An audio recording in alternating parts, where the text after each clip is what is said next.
¿Cuántos quisieran ser como Urías, fieles hasta la muerte? Leales a los principios, leales a la misión, seguidores del Cordero, no seguidores de hombres. Vamos a orar. Padre amado que estás en los cielos, una vez más, Señor, te agradecemos por todas las actividades del día, porque tu Espíritu se ha movido,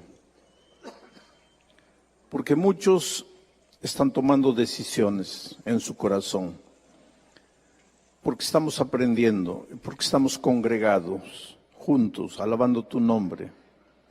Y ahora, Señor, al final del día, una vez más, suplicamos la presencia y el trabajo maravilloso de tu Espíritu Santo. Tu Espíritu inspiró hoy al escritor bíblico y suplicamos que esta noche ilumine nuestro entendimiento para sacar las lecciones que pueden ser aplicadas a nuestra vida. Muévete soberano esta noche una vez más en el nombre de Jesucristo. Amén. Queridos, el texto para esta noche está en el segundo libro de Samuel. Voy a pedir que coloquen en la tela el texto. ¿O soy yo el que? No. Segundo de Samuel.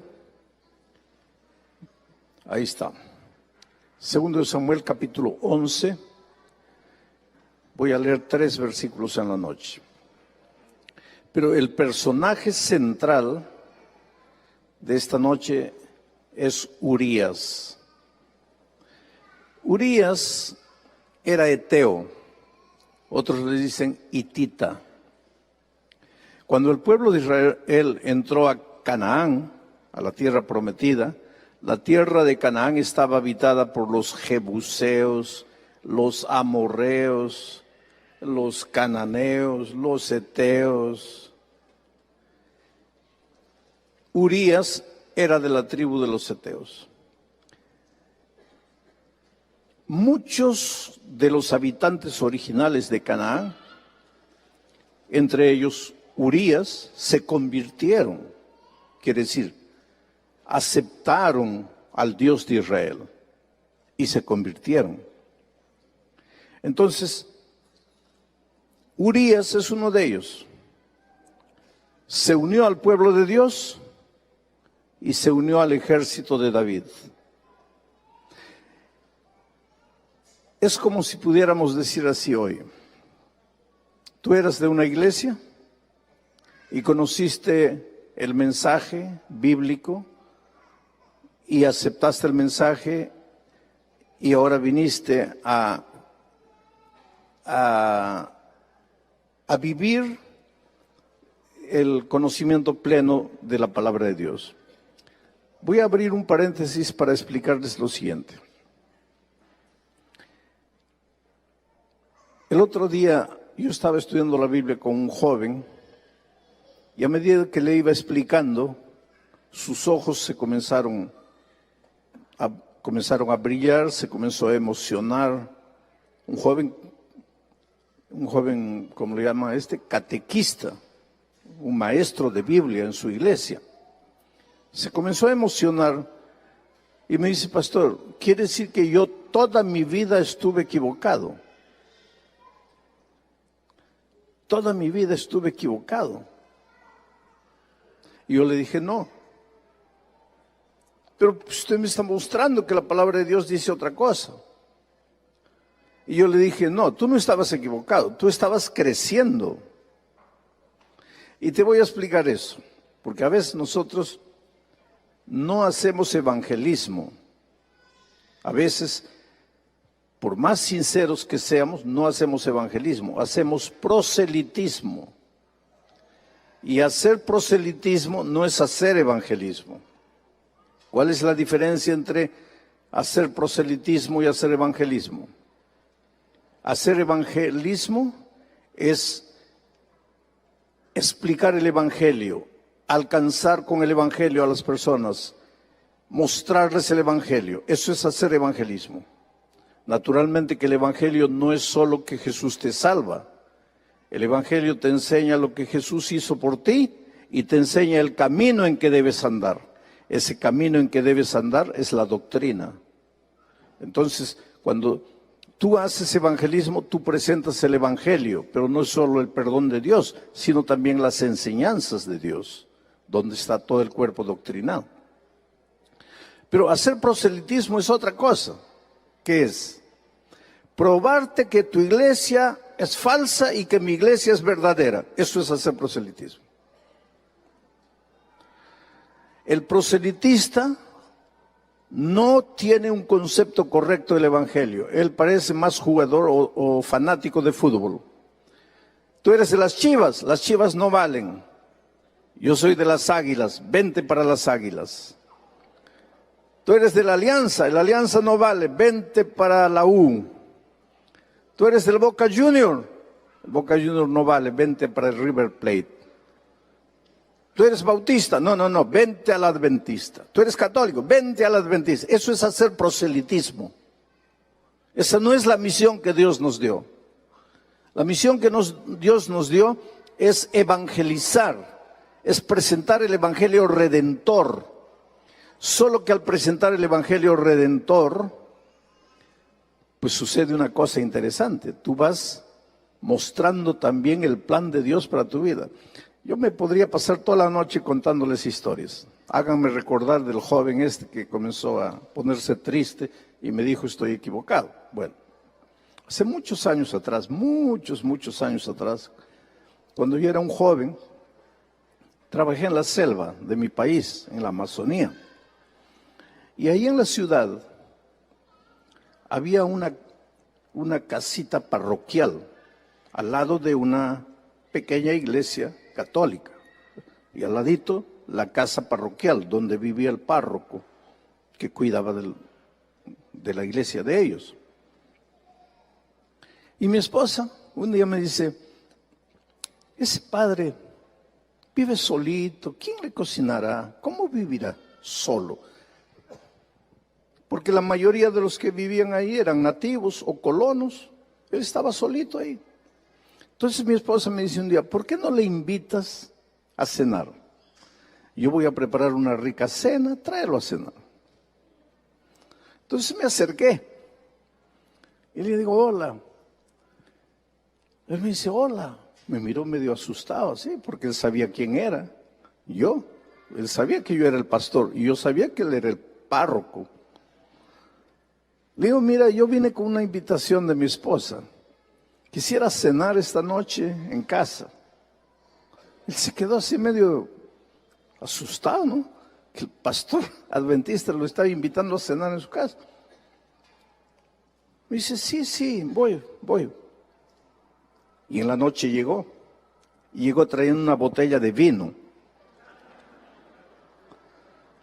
El vino que él usaba en la comunión, en la misa del domingo, pero él se trajo para la cena. Y bueno, comenzamos a cenar, a conversar antes de comer, pues nosotros hacemos una oración, ¿no? Agradecemos a Dios. Le dije, ¿me permites agradecer a Dios? Sí, oramos. Y él me dice, ¿no vas a abrir la botella de vino? Digo, sí, yo la voy a abrir. Y le serví. ¿Y para ti? No, es que yo no bebo alcohol. No sabía, discúlpame, porque si hubiera sabido no hubiera traído. No, pero tú bebes, tranquilo, no hay problema, pero yo no bebo. En resumen, nos hicimos amigos. Amigos. Porque no fue la única vez que vino. Vino otra vez. Vino muchas veces. Nos hicimos amigos. A tal punto que yo le dije, mira, a veces yo viajo y me llevo a mi esposa. Si tú quieres, entra a la casa, come lo que hay para comer. A ese punto llegamos, amigos. Un día, porque después de la comida venía la tertulia, hablábamos, conversábamos de todo menos de religión. Nos hicimos amigos. Pero un día él me dice, Alejandro, yo te estoy observando a ti y a tu esposa. Ustedes son personas buenas. Tú eres un hombre bueno. Te voy a hacer una pregunta, no sé si te vas a incomodar con la pregunta. Si tú eres un hombre tan bueno, ¿por qué te has desviado de la iglesia? Le digo, mira, yo estaba esperando que tú me hicieras una pregunta parecida hace mucho tiempo. ¿Tú quisieras estudiar la Biblia conmigo? ¿Cuál Biblia? La Biblia. Sí, pero hay muchas Biblias. Le digo, no, hay solo una Biblia. Hay muchas versiones, pero todas las Biblias son la Biblia.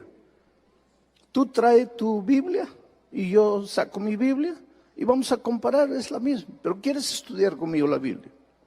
Ahí comenzaron los estudios bíblicos. Y comenzamos a estudiar. ¿Tú crees que el primer tema que voy a estudiar con él va a ser Apocalipsis 13? No, solo si yo estuviera loco. ¿Para qué voy a entrar peleando? Pues voy a entrar hablando de los temas que él acepta y que yo también acepto. De los temas comunes. Y tenemos muchos temas en común.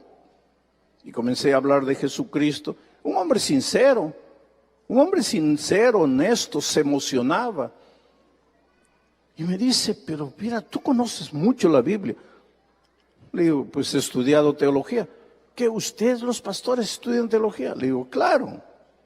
Yo pensé que ustedes eran así de los hermanos, salía uno y ya era pastor. No, nosotros vamos a una universidad, estudiamos teología, hacemos maestría, hacemos doctorado. Y mira, y él me comenzó a contar cómo era la vida de él, cómo había estudiado, sus sueños.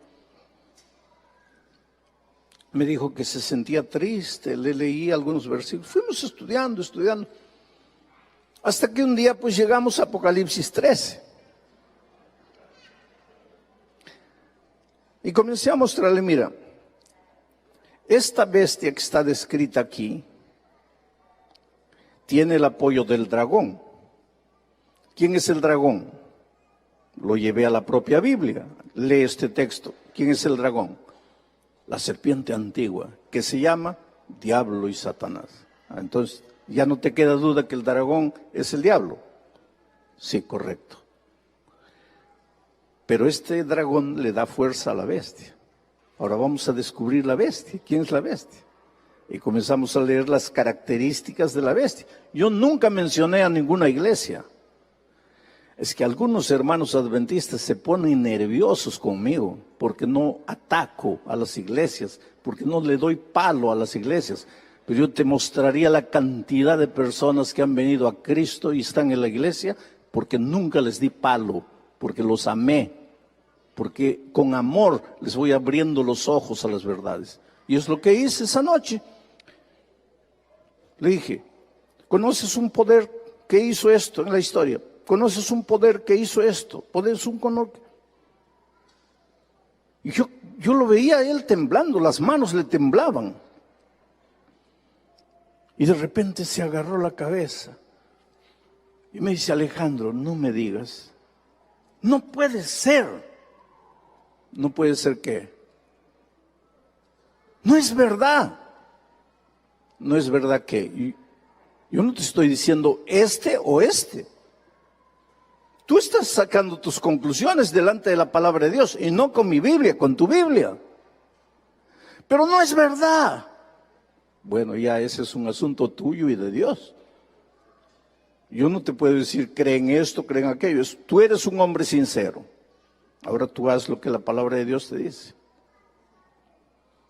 Él salió molesto, salió triste, salió con lágrimas en los ojos. Al día siguiente no apareció. Al otro día no apareció. Al otro día no apareció. No apareció una semana, yo viajé, volví. Mi esposa me dice, él desapareció. Me fui a la casa parroquial. Miré por la ventana, miré por la rendija, la casa estaba vacía, no había nadie. Evidentemente él desapareció completamente.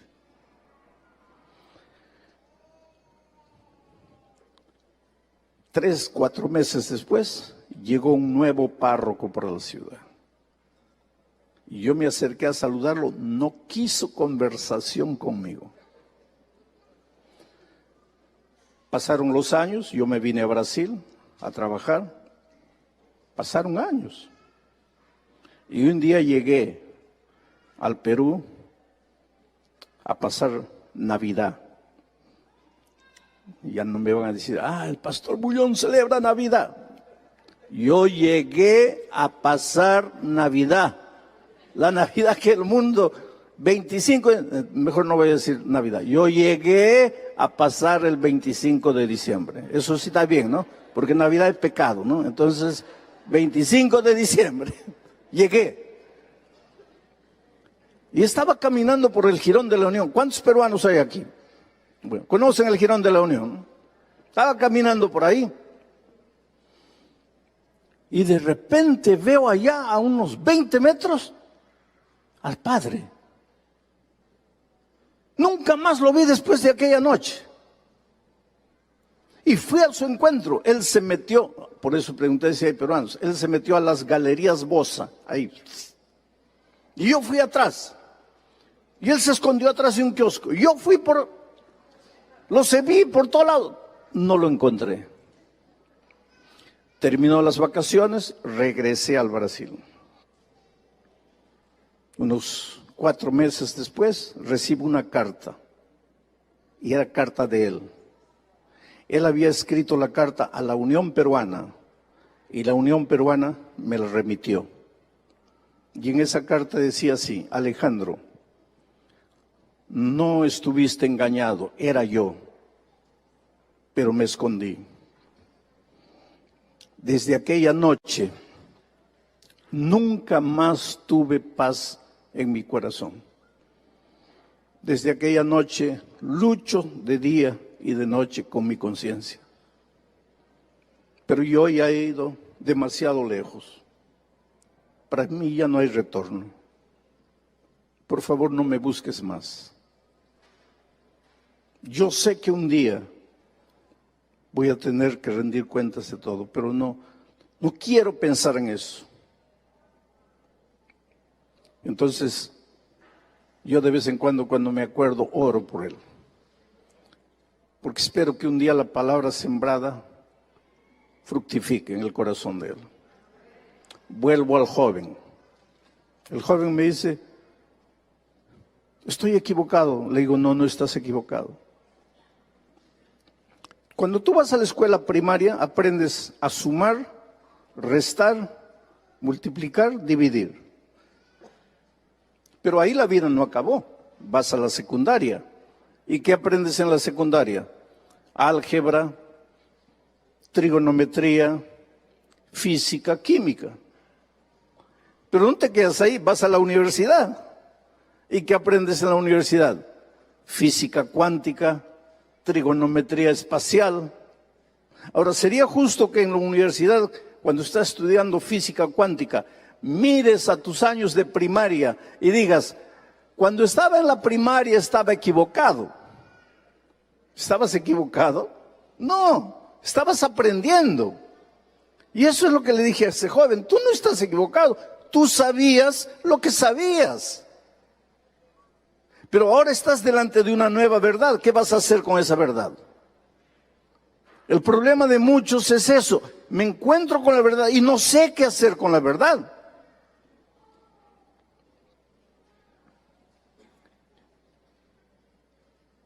¿Te acuerdas la historia de Pedrito? Pedrito vio a su hermana María de 12 años preparando la carne para colocar en la asadera. Pero la asadera era de forma rectangular y María estaba cortando la carne de forma redonda. Ahora no salgan diciendo aquí, Pastor Bullón dice que podemos comer carne. Yo te estoy contando una historia. Entonces, olvídate la carne. Vamos a decir gluten. Está cortando el gluten de manera redonda, para colocar ahí en la asadera. La asadera es rectangular.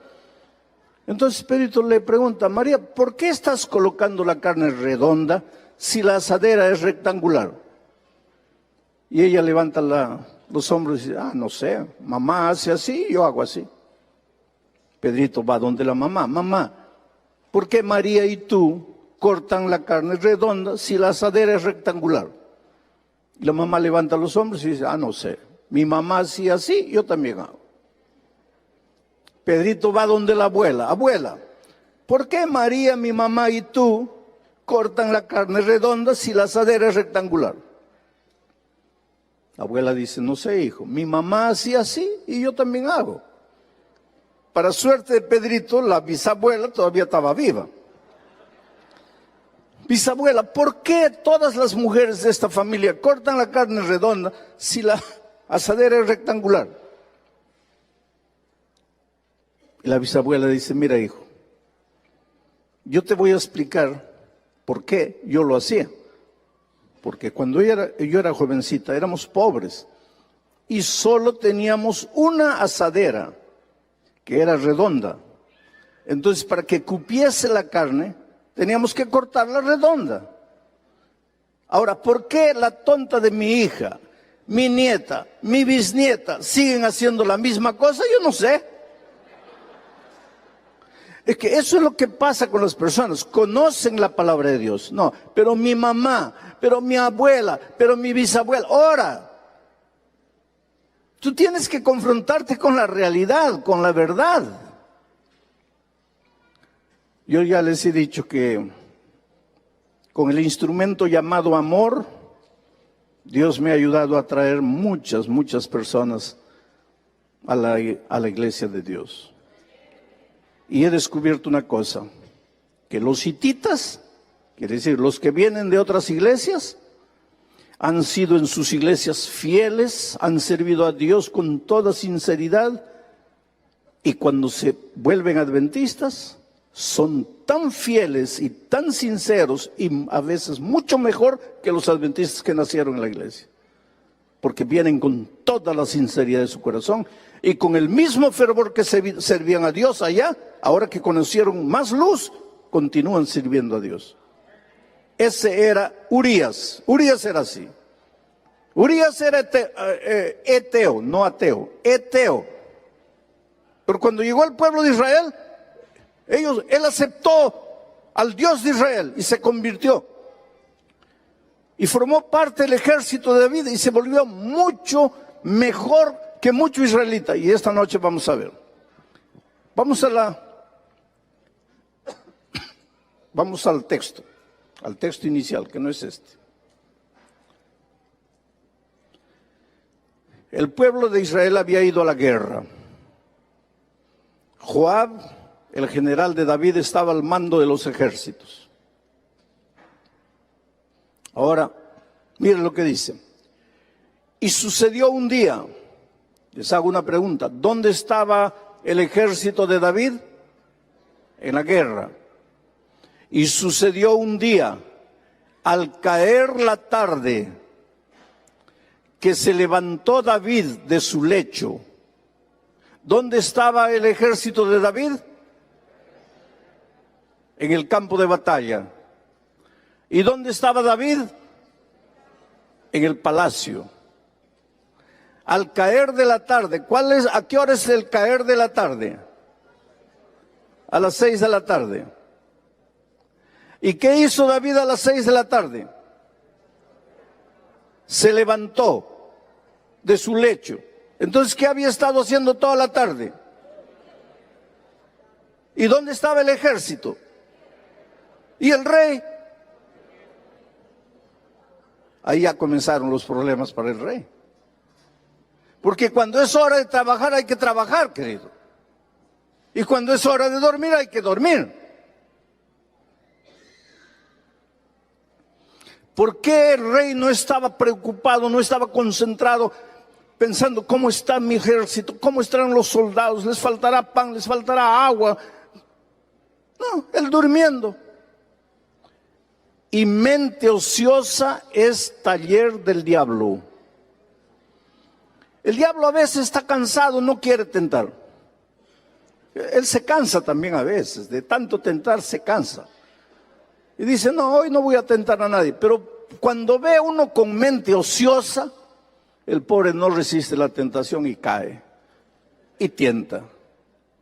Porque la mente, lo primero que el diablo necesita para realizar su plan es una mente ociosa, una mente que no está haciendo nada.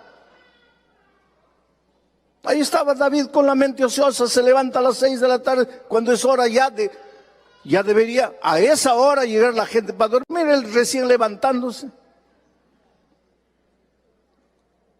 Y sube al balcón y mira a una mujer bañándose. Y él es el rey, él tiene poder, él manda, él ordena, él determina, él no pide favores, él es el rey. Es interesante que cuando el pueblo de Israel le dijo a Samuel, danos un rey, Samuel le dijo, ustedes no saben lo que están pidiendo, se van a arrepentir. No, pero todas las naciones tienen un rey. Sí, porque todas las naciones no tienen a Dios. El rey del pueblo de Israel es Dios. ¿Para qué quieren rey humano? No, pero ¿qué queremos? Les dieron reyes y los reyes los hicieron sufrir.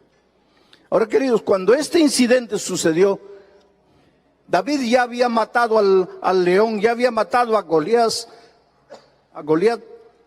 David ya había sido ungido, David era rey. David había hecho cosas grandiosas para Dios. Quiere decir que un hombre que ha sido grande en el servicio de Dios, un hermano que ha hecho tantas cosas, ha ganado almas, ha dirigido iglesias, ha sido anciano de iglesia, también corre el riesgo de caer. Cuando en un momento tu cabeza está ociosa, sin pensar en cosas buenas, va a pensar cosas malas. Vio a la mujer, se enamoró de la mujer y usó mal su poder. Porque cuando Dios te confía el poder, es para construir, no para destruir. Cuando Dios te confía el poder, es para hacer felices a las personas, no infelices. Pero Él usó el poder en provecho propio. Y mandó, ordenó, determinó, traigan a esa mujer. Y pecó con la mujer. Un tiempo después, la mujer viene con la noticia, estoy embarazada. ¿Qué explicación le iba a dar esa mujer al esposo? ¿Cómo me embaracé si hace meses tú estás en la guerra? ¿Cómo me embaracé? Fue al rey y le dijo, David, estamos en problemas. Cuando mi esposo llegue y yo esté embarazada, ¿qué explicación le voy a dar? El rey tenía el poder. Mandó un mensajero a los campos de batalla, le dijo al general Joab, mándamelo a Urías el heteo. Y le dice, mira, ve a tu casa, tómate unas vacaciones, 2, 3 días, descansa. Has estado tanto tiempo en la guerra. Mira cómo el rey, un rey que fue sabio, un rey que fue un instrumento poderoso de Dios, él usa su inteligencia para urdir planes nefastos, macabros. Porque él pensaba así, si él va a la casa, duerme con la esposa y se va después a la guerra, cuando vuelva y la esposa esté embarazada, pues entonces él va a decir, fue en esa ocasión que fui para allá. Estaba todo preparado. Pero ahí entra el famoso Urías heteo y mira lo que dice. Y Urías respondió a David, cuando David le dijo, mira, ve a la casa, duerme con la esposa. Urías respondió a David, el arca del pacto, porque el pueblo de Israel nunca iba a la guerra sin llevar el arca. Y dentro del arca estaba la santa ley de Dios. Y la santa ley de Dios es el reflejo de su carácter. Y encima del arca estaba la presencia de Dios. O sea, cuando el pueblo iba para la guerra, nunca iba sin tener la seguridad de la presencia de Dios. Todo te va a ir bien. El matrimonio te va a ir bien cuando tú te cases, pero tengas certeza de que el arca está contigo. La presencia de Dios está contigo. Cuando abres un negocio, te va a ir bien si tienes la seguridad de que el arca está contigo. Cuando inicias cualquier plan, te vas de paseo, a Europa, ve, pero ten seguridad de que el arca está contigo. La presencia de Dios te acompaña. No vayas solo. El pueblo de Israel nunca iba a la guerra sin el arca. Y entonces ahora Urías le dice a David, el arca e Israel y Judá están bajo tiendas en el campo. Y mi señor Joab, mi general, y los siervos de mi señor en el campo. Y yo he de entrar en mi casa para comer y beber y dormir con mi mujer. Por vida tuya y por vida de tu alma, yo no haré tal cosa. Por eso te digo que a veces gente que ya grande viene de otras iglesias al pueblo de Dios, a veces son mucho más fieles que los que han nacido y crecido en el pueblo de Dios. Un eteo que se convirtió, dice, no, el arca no va a quedar en el campo. Mi general, mis compañeros no van a estar en el campo. Esta es la misión de Dios. Yo voy a estar cumpliendo la misión. Yo no puedo estar aquí en casa. Rey, mándame de vuelta. Yo no puedo quedarme aquí. ¿Cómo voy a dormir en mi cama, tranquilo, confortable, sabiendo que mi pueblo está en el campo? Ahora, ¿quién debería decir eso? ¿Era quién? El rey. Y el rey durmiendo de tarde y después pecando de noche. Y el otro que se convirtió, que recién entró a la iglesia, fiel, firme, dice, no, yo no lo haré. A lo largo de mi vida he encontrado y he conocido gente aguerrida, ¿sabes? Gente como Urías, comprometida con la misión. La misión es lo primero. Yo hago esto por causa de Dios. Es gente tremenda, ¿sabes? Yo admiro. Una vez llegué a un país, no quiero dar los nombres, pero no había qué comer. Me dieron una botella de agua, de Coca-Cola de 2 litros. Entiéndanme bien, no me dieron Coca-Cola, me dieron una botella de agua, pero de Coca-Cola de 2 litros. Y eso era todo el agua que yo tenía para lavarme los dientes, para bañarme y para hacer correr el vaso sanitario. Una botella de agua de 2 litros. Frotaba el cuerpo y ese era el baño que tenía. Un hombre duro, un pastor así, duro, para resistir el dolor, las dificultades que se creaban ahí, que los nativos le criaban a él. Un día, hay cosas interesantes, ¿sabes? La hora del desayuno, la señora sirve un plátano y yo esperando que venga el restante del desayuno, y era solo el plátano. Y no para mí, para los 3, para el pastor, la esposa y para mí. Yo le digo, eso es todo. Me dice, pastor, eso es todo. Y usted va a aguantar 4 días aquí conmigo. Estamos racionando todo para los 4 días. Vamos a orar. Y yo oré y dije, mira, Señor, si cuando Elías un día estaba con hambre, te pidió comida y tú le mandaste un cuervo trayendo comida, aquí está tu siervo, tu sierva. Yo he llegado aquí a predicar el evangelio. ¿Nos vas a dejar con hambre? Mándanos un cuervo, mándanos a alguien, tráenos comida. Y cuando estamos así, tocan la puerta abajo. El pastor vivía en el 2º piso. Mira por la ventana, así. Y pues viene y me dice, oye, hay una hermana, pero quiere hablar contigo. Bajé. La hermana tenía una cesta. Abrió el trapo y sacó de la cesta un tamal de plátano. Me dice, mi esposo fue al interior, trajo un racimo de plátano salvaje. Yo he preparado 10 tamales para vender, pero he decidido traerle este tamal, porque sentí en mi corazón que Dios me dijo, lleva para el pastor visitante. Y yo subí, y cuando llego arriba, le digo, mira, Dios no nos mandó un cuervo, pero nos mandó una linda hermana trayéndonos un pastel de banana. Él me dice, pastor, no coma. ¿Cómo no coma? Estamos con hambre. No coma. Gracias. Agarra el pastel y agarra un pedazo y le da al perro.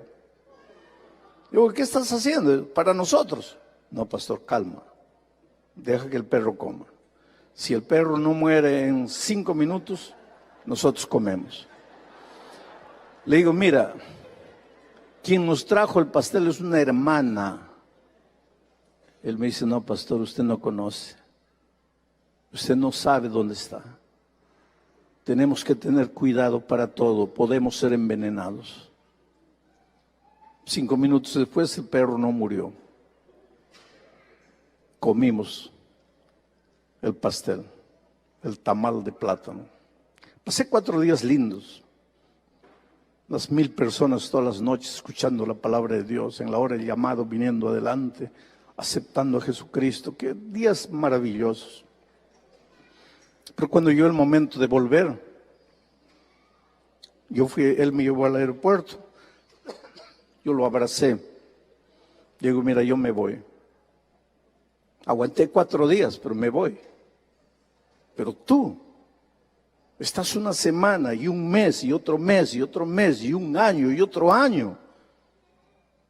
¿Cómo aguantas?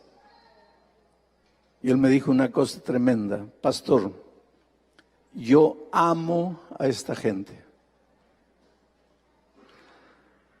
Ahí me dio vergüenza, hermanos.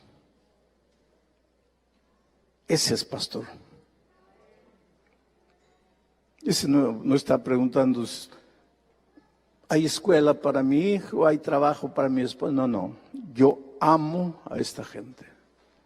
Ese es pastor. Yo no. ¿Qué sufro yo? Viajo de avión, me dan comida, nunca me falta comida. Ustedes, los hermanos, me aman. No creo que uno de ustedes me va a matar, me va a envenenar. Ama a esa gente. Esos son los Urías modernos. ¿Cómo puedo yo vivir tranquilo cuando mi pueblo está allá, cuando el arca de Dios, cuando hay una misión para cumplir? No puedo. Yo no puedo entrar, acostarme dejando la misión inconclusa. Yo me acuerdo del pastor Davis, que fue el primer misionero a Ecuador. La próxima semana, a partir del miércoles, estaré en Ecuador. 4 días de evangelismo ahí en la ciudad de Quito y una noche en Guayaquil. El pastor Davis fue el primer misionero a Ecuador. Cuando llegó ahí no había un miembro de iglesia. Él llegó con la misión de evangelizar, recién casado con su joven esposa. Americanos salieron de este país y fueron para allá. Nosotros los hispanos tenemos una gratitud con los pioneros americanos que dejaron el conforto, la comodidad de su ciudad y fueron a evangelizarnos a nosotros. Nadie los recibió, porque el país, pues no era adventista. Era un país duro. Él no era bienvenido. Nadie lo recibió. Sufrió.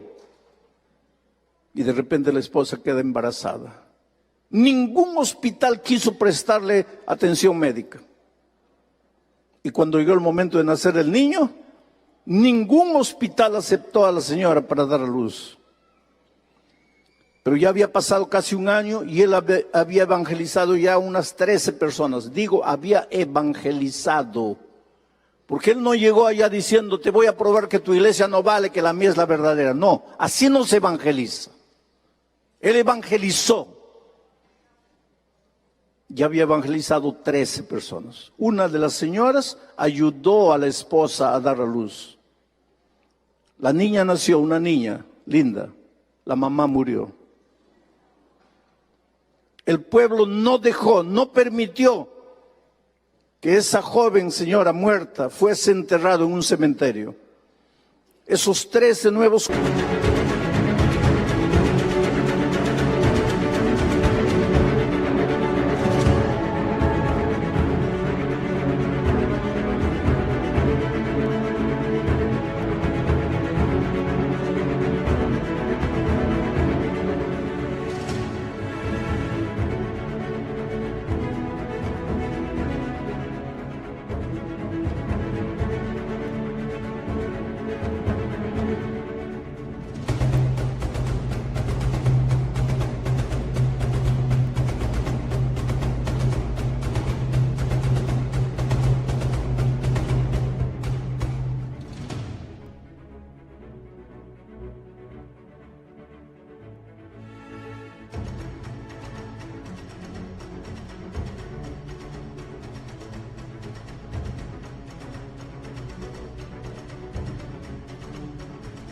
conversos y el pastor Davis cargaron el cajón de la esposa al campo para enterrarlo ahí.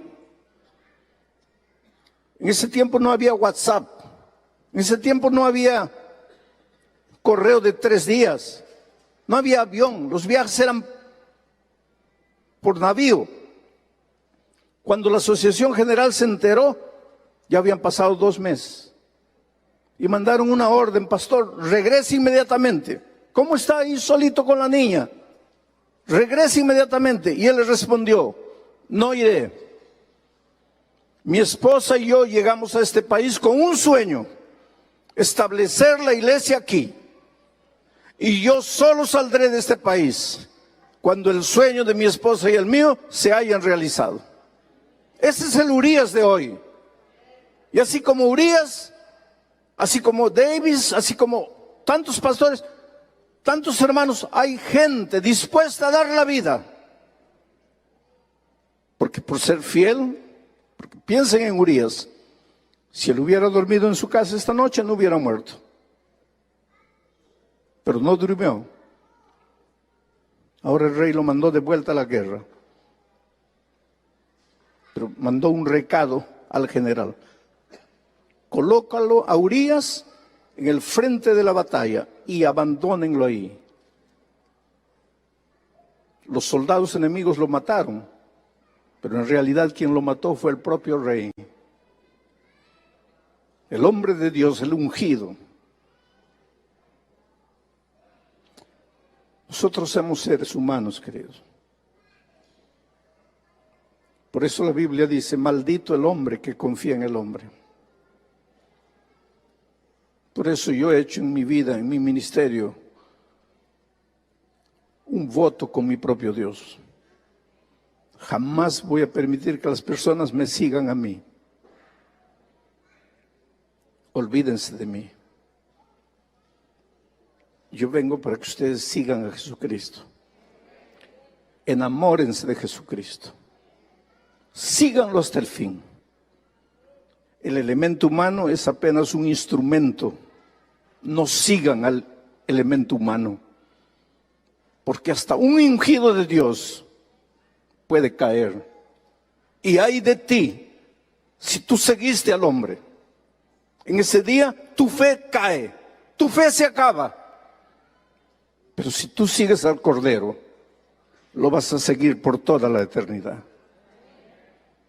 David falló y falló feo, pero mi tema no es David, es Urías. Yo termino diciendo que cuando se escribe la genealogía del Señor Jesucristo, y eso está en Mateo capítulo 1, versículo 6, miren lo que se escribe.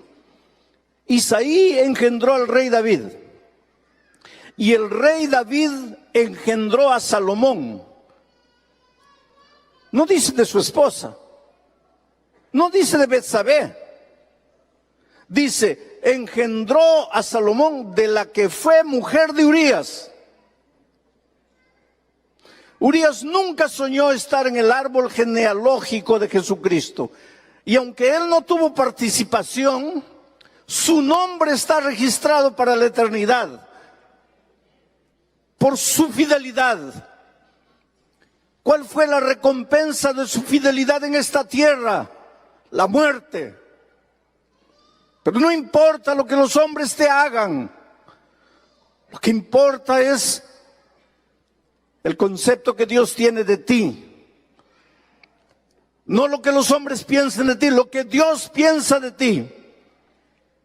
Y ahí está el nombre de David en el árbol genealógico de Jesús, de Urías. David engendró a Salomón, de la que fue mujer de Urías. Voy a pedir a Zaida que venga para cantar, porque quiero preguntar esta noche: ¿cuántos Urías, cuántos quisieran ser como Urías, fieles hasta la muerte, leales a los principios, leales a la misión, seguidores del Cordero, no seguidores de hombres?